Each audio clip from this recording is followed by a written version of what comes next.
3, 4, 5, 6. 7, 8.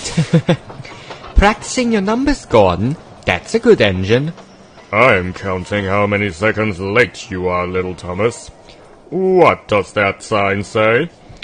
Sodor Railway. Really reliable and right on time.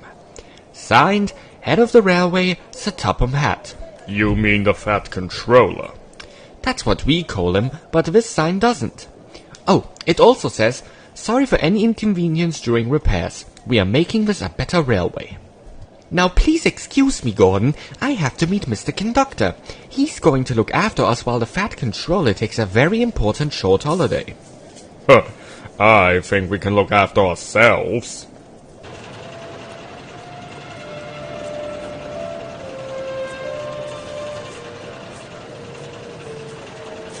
What was that? Dad arrived today, and there's a problem. I call him Diesel 10. 10 out of 10 for being a big bully. The Fat Controller sent him to help us steam engines, but Diesel's behaving as though he hates us. We'll have to be very careful. Goodbye, little Thomas.